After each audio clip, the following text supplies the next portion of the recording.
मेरी जिंदगी में बेटा इस तरह की तेज बारिश कभी नहीं आई। इस तरह की तेज और तूफान वाली बारिश का जिक्र मेरी माँ किया करती थी मुझसे। वो अपनी एक कहानी बताया करती थी। एक दफा बहुत तेज तूफान वाली बारिश आई और इस बारिश में एक दरख्त टूटकर मेरी टांग पर गिर गया।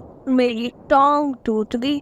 इस तरह वो मुझे बहुत कहानियां सुनाया करती थी, इस तरह की तेज बारिश और तूफान की। बस इसी दिन से इस तरह की तेज बारिशों से मुझे डर लगता है और आज मैं अपनी आंखों से देख रही हूँ ये बारिश। बेटा तुम दोनों मेरे पास आ जाओ और अल्लाह से दुआ करो कि ये खतरनाक बारिश बंद हो जाए, वरना ये ना हो कि कहीं हम लोगों के घर तबाह हो बर्बाद हो जाए। हाँ बिल्कुल माँ, बहुत तेज बारिश आ रही है बाहर।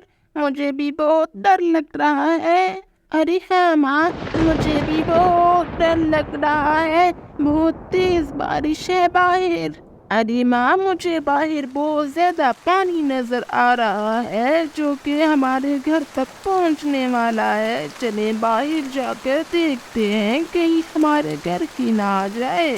अरे यहाँ तो बहुत ज्यादा घर टूट कर जमीन पर गिर गए हैं और पानी भी बहुत ज्यादा हो गया है हमारे जंगल में। अरे माँ देखिए, कौवे अंकल का और रट चिड़िया का घर भी गिर गया है नीचे। अरे अरे माँ, सिर्फ हमारा ही घर बचा है, बाकी तमाम लोगों के घर डूब गए हैं। अरे देखिए माँ, हमारा भी घर गिर रहा है। देखिए माँ, देखिए। अरे बच्चों, बाकी लोगों की तरह हम भी बेघर हो चुके हैं। अब अल्लाह ही हाफिज है हम सबका।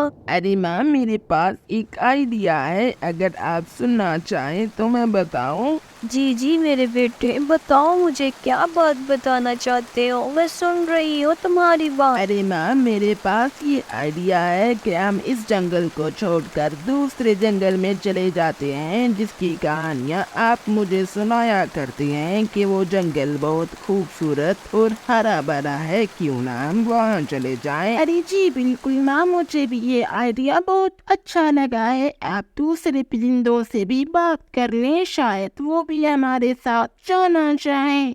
अरे पतलो रानी, देखो ना हमारे घर कैसे टूट फूट गए हैं। मैं तो बहुत मुश्किल से बचा हूँ। मैं तो अपने घर के नीचे आने ही वाला था, बस जल्दी से उड़कर मैं बाहर निकल आया, इसलिए मेरी जान बच गई है। अब हम क्या करेंगे पतलो रानी? पतलो रानी, मैं भी बहुत मुश्किल से बची हूँ। ये मेरी बात ध्यान से सुने, हम इस जंगल में नया घर नहीं बना सकते जब तक जंगल में पानी खुश्क नहीं होता। हम वैसे ही अपनी जान से हाथ धो बैठेंगे, इसलिए मैं अपने बच्चों को साथ लेकर दूसरे जंगल में जा रही हूँ। मुझे पता है कि दूसरे जंगल में जाने का रास्ता बहुत खतरनाक है और बहुत मुसीबतों का सामना भी हमें करना पड़ सकता है, लेकिन फिर भी यहाँ मरने से बेहतर है कि हम दूसरे जंगल जाने की कोशिश करें। अरे पतलो रानी, तुम बिल्कुल ठीक कह रही हो। मैं तो तुम्हारे साथ जरूर चलूंगा। अब मैं इस जंगल में नहीं रहना चाहता। अरे पतलो रानी, मैं भी तुम्हारे साथ ही चलूंगी। तमाम परिंदे पतलो रानी की बात मान लेते हैं और अपना सब कुछ छोड़ छाड़ कर दूसरे जंगल की तरफ चल पड़ते हैं। अरे देखिए माँ, मैं सबसे आगे उड़ रहा हूँ, आगे। बेटा सफर बहुत लंबा है, आराम से उड़ो, कहीं थक मत जाना। माँ, हम कितनी देर में वहाँ पहुँच जाएंगे? बच्चों, हमें बहुत लंबा और खतरनाक सफर तय करना होगा, तब जाकर हम दूसरे जंगल में पहुंचेंगे। काफी दिन पतलो रानी बगैर कुछ खाए पिए दूसरे जंगल की तलाश में उड़ती रहती है।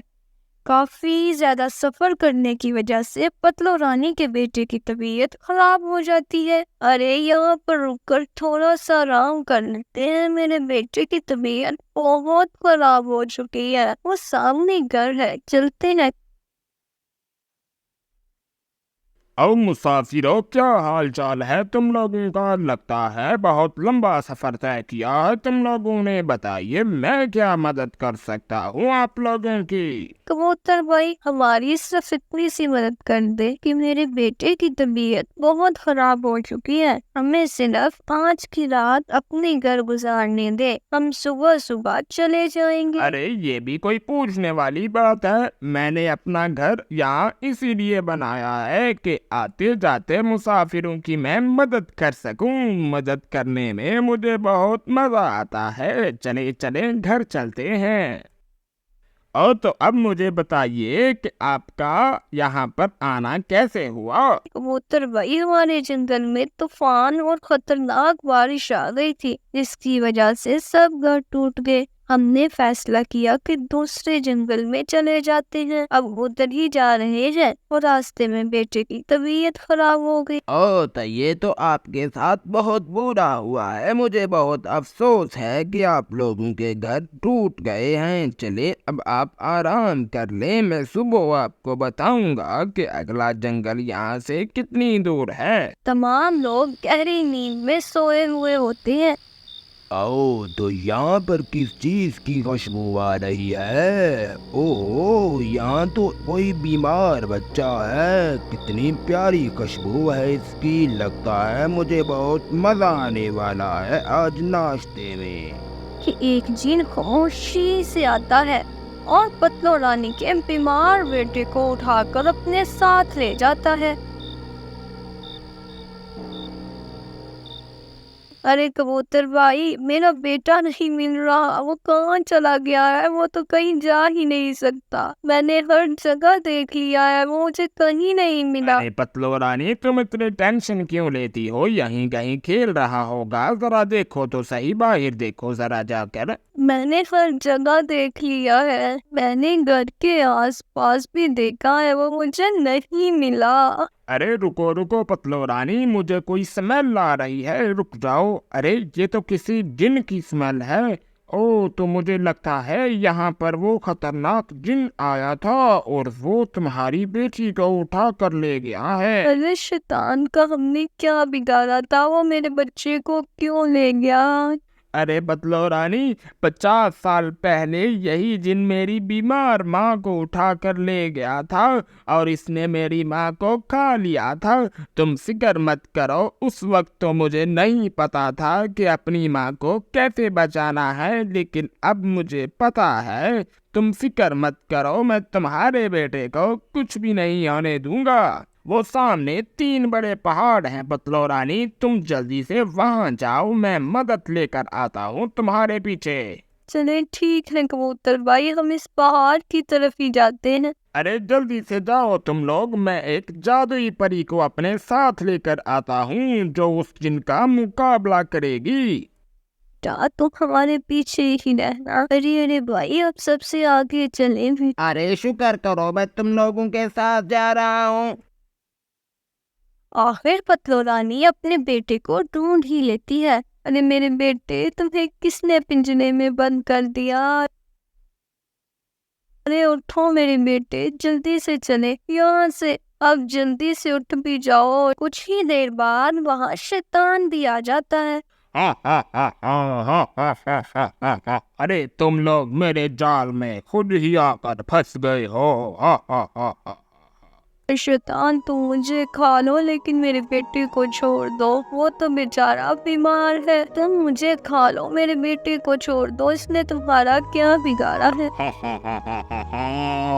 अरे तुम्हें क्या पता, मैं खाता ही बीमार बच्चे हूँ। पहले तो मैं तुम्हारे बेटे को खाऊंगा मजे से और फिर बाद में तुम चारों को भी खाऊंगा मैं मसाला लगा के। हा हा हा हा।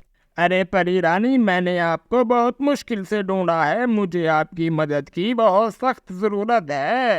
अरे बताओ मुझे कबूतर, कैसी मदद चाहिए तुम्हें मुझसे? अरे परी रानी, मेरे घर 4 मेहमान आए थे कल। ऐसा हुआ कि वो रात को सो रहे थे, लेकिन उनका एक बच्चा बहुत बीमार था और रात को वो मॉन्स्टर आकर उसे उठा कर ले गया है। बस उसी बच्चे को बचाना है। मुझे तुम्हारी मदद की बहुत सख्त जरूरत है। चलो मेरे साथ। अरे फिर जल्दी से चलो, जल्दी से। थोड़ी ही देर बाद वहाँ परी रानी और कबूतर भी पहुँच जाते हैं। अरे पिद्दू मॉन्स्टर, अब तुम मेहमानों को भी सताओगे, उनके भी बच्चे खाओगे, तुम्हें इस बात की सजा जरूर मिलेगी। चलो अब सजा भुगतो। अरे नहीं परी रानी, ऐसा मत करो। परी रानी अपने जादू से शैतान को इस पिंजरे में बंद कर देती है, जिस पिंजरे में इसने पतलो रानी के बेटे को बंद किया था, और पतलो रानी के बेटे को परी रानी ठीक कर देती है। अरे बेटा, तुम्हें कहीं चोट तो नहीं लगी? चलो चलो जल्दी यहाँ से निकलते हैं, ये जगह बहुत खतरनाक है बेटा। परी रानी और कबूतर भैया, तुम दोनों का बहुत बहुत शुक्रिया कि तुम दोनों ने मुसीबत में मेरी मदद की है। मैं अब तुम दोनों का एहसान कभी नहीं भूलूंगी। चलो बच्चों, अब यहाँ से चलते हैं। अरे पतलो रानी, यहाँ से सीधी उड़ती जाओ। यहाँ से एक दिन के सफर पर बहुत ही खूबसूरत जंगल आएगा, वहाँ तुम रह सकती हो।